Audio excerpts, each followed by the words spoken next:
रिमझिम के आंसू थमने का नाम नहीं ले रहे थे। वो बस में बैठी यही सोच रही थी कि काश आज उसके पास पंख होते तो वो उड़कर अपने ननिहाल पहुंच जाती। सूजी हुई आंखें और बोझिल मन से वो इंतजार कर रही थी कि कब बस शांति नगर के बस स्टैंड तक पहुंचे। उसे अंदर से लग तो रहा था कि ऐसा कुछ होने वाला है, लेकिन कल रात को ही हो जाएगा, ये उसने नहीं सोचा था। कल रात ही तो सतेश्वर मामा का फोन आया था कि वो नहीं रही। धनी व्यक्तित्व और सहनशीलता में परांगत मेरी नानी शीतला देवी नहीं रही। बीमार तो नहीं थी, लेकिन बुढ़ापे ने उनके शरीर को जर्जर कर दिया था। जितना संघर्ष शायद उन्होंने अपने जमाने में किया, उतना आज की पीढ़ी कभी नहीं कर सकती। वो बिल्कुल अपने नाम के अनुरूप थी। गुस्सा क्या होता है ये उन्हें पता ही नहीं था। मैं उनकी सबसे बड़ी नातिन थी, इसलिए वो मुझे अपने जमाने की सारी बातें बताया करती थी कि जब वो 14 वर्ष की थी तब वो उस घर में दुल्हन बनकर आई थी। 16 की होते होते तेरी माँ की मैं माँ बन गई थी।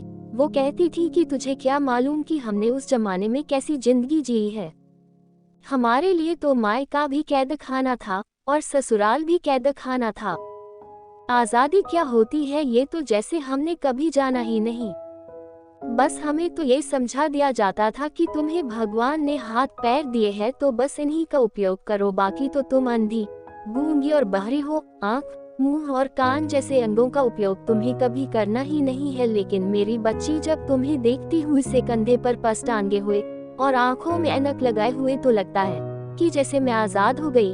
ऐसा लगता है कि खुली हवा में सांस ले रही हूँ। तसल्ली होती है कि आज की नारी इतना तो बढ़ गई है कि सिर उठा के और आत्मसम्मान के साथ जी सकती है, वरना हम तो अपनी बेड़ियों को कभी तोड़ ही नहीं पाए। सच ही तो है कि ये गहने हमारी बेड़ियां ही तो है। मंगलसूत्र के नाम पर फांसी का फंदा गले में डाल दिया जाता है। चूड़ियों के नाम पर हाथों में हथकड़ियां पहना दी जाती है और पहना दी जाती है पायलों के नाम पर पैरों में बेड़ियां। और हम बेवकूफ औरतें उन गहनों को देख देख कर कितना खुश होते हैं कि हम कितने सुंदर लग रहे हैं। सच तो ये है कि गहने देकर छीन ली जाती है हमारी स्वतंत्रता, और महिला उस दायरे को तोड़कर हम कहीं जा ना पाए तो घर की बुजुर्ग महिलाएं, चाहे वो रिश्ते में कोई भी लगती हो, वे चाहने लगती हैं कि फौरन गोद भर जाए ताकि स्त्री घर गृहस्थी और बच्चों के अलावा कुछ और सोच ही ना पाए। सच तो ये है कि दुल्हन का जब सुहाग चढ़ता है तभी उसकी कनपटी पर गंत गंत रख जाती है, इसलिए तो उसे सुहाग जोड़ गंत सुहागन कहते हैं। नानी की ये बात सुनकर मुझे हंसी आ गई और मैंने पूछा कि नानी, तुमने अंग्रेजी कब सीखी? वो बोली, ये तो मैंने बहुत बार सबके मुंह से सुना है, इसलिए पता है। फिर मैं कहती, तुझे पता है रिमझिम जब शादी होती है तो दूल्हा लाता है कई तरह के उपकरण, जैसे कि छोटी सी डिब्बी में लाल रंग, कांच की चूड़ियां, थोड़ा सोना और चांदी, कुछ कपास के बुने हुए कपड़े और सबसे अंत में लाता है वो अपने नाम का एक हिस्सा और स्त्री के संग गांठ जोड़कर उसे दे देता है अपना नाम।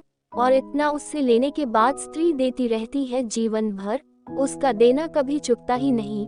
और जो स्त्री हमेशा कर्तव्यपरायणता से अपना धर्म निभाती रहती है उसे ही शायद समाज सच्ची दुल्हन कहता है, क्योंकि स्त्री का नाम ही तो सिर्फ त्याग करना है, पाना नहीं।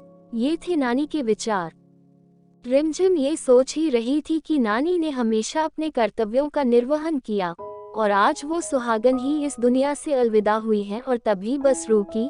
रिमझिम बस से उतरी, रिक्शा किया और फौरन नानी के अंतिम दर्शन को जा पहुंची। उसने देखा कि उसकी नानी पूरे श्रृंगार के साथ दुल्हन के रूप में मृत्यु शैया पर लेटी हुई है।